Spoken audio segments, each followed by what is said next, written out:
एक महिला रिया एक शादीशुदा जोड़े की फोटो खींच रही थी। फोटो खींचते वक्त उसने अचानक फ्रंट कैमरा ऑन किया और खुद की एक ग्लैमरस सेल्फी ले ली। उसके बाद उसने फोन पुरुष को वापस कर दिया। जब उसने गैलरी चेक की तो उसमें रिया की वह सेल्फी दिखी। उसने यह बात अपनी पत्नी से छुपाने का फैसला किया। रिया ने फिर अपना फोन निकाला और उसे कहा कि वो उसकी फोटो खींच दे। इसी बहाने उसने उसे अपना नंबर दे दिया। उसने चुपचाप नंबर सेव कर लिया बिना पत्नी को कुछ बताए। रिया के जाने के बाद भी उसकी नजरें उसी दिशा में टिकी रही। पत्नी ने पूछा, फोन दो, जरा फोटो तो दिखाओ। उसने टालते हुए कहा, अच्छी नहीं आई है, बाद में देखेंगे। अगले दिन उसने बीमार होने का बहाना बनाया। कहा उसे सर्दी लग गई है, बच्चों को इन्फेक्शन हो सकता है। पत्नी से कहा कि वो बच्चे को लेकर मायके चली जाए। पत्नी ने सामान पैक किया और चली गई। उसके जाते ही उसने रिया को कॉल किया और घर बुला लिया। दोनों ने साथ बैठकर शराब पी। थोड़ी देर में उसे चक्कर आने लगे और वो जमीन पर गिरकर बेहोश हो गया। जब होश आया, सामने उसकी पत्नी खड़ी थी। उसने बताया कि घर में चोरी हो गई है। उसने कुछ भी न बताने का फैसला किया और बोला, पता नहीं क्या हुआ, अचानक चक्कर आ गया था। पत्नी ने शक नहीं जताया और कहा, चलो ठीक हो, पुलिस भी आ चुकी है। वो डर गया कि कहीं पुलिस सच्चाई न जान ले। उसने अपनी घड़ी चुपचाप जाकर बच्चे के पलंग के नीचे रख दी। फिर बाहर जाकर कहा, बच्चे को देखना है, और घर लौट आया। कुछ देर बाद पुलिस आई तो उसने बताया, पत्नी कभी कभी चीजें इधर उधर रख देती है, शायद घड़ी भी कहीं रख दी हो। उसी वक्त पत्नी ने बताया कि घड़ी मिल गई है। पुलिस ने कहा कि घर का सीसीटीवी देखेंगे।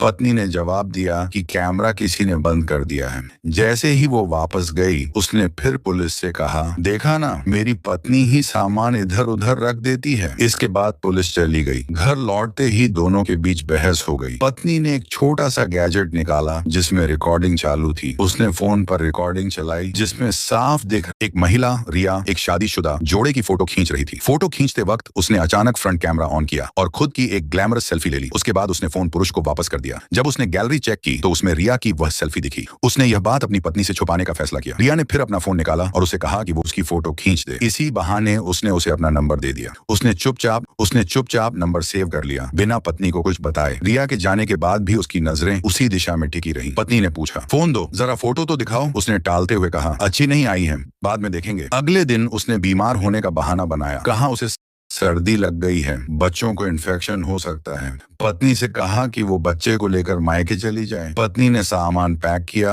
और चली गई। उसके जाते ही उसने रिया को कॉल किया और घर बुला लिया। दोनों ने साथ बैठकर शराब पी। थोड़ी देर में उसे चक्कर आने लगे और वो जमीन पर गिरकर बेहोश हो गया। जब होश आया, सामने उसकी पत्नी खड़ी थी। उसने बताया कि घर में चोरी हो गई है। उसने कुछ भी न बताने का फैसला किया और बोला, पता नहीं क्या हुआ, अचानक चक्कर आ गया था। पत्नी ने शक नहीं जताया और कहा, चलो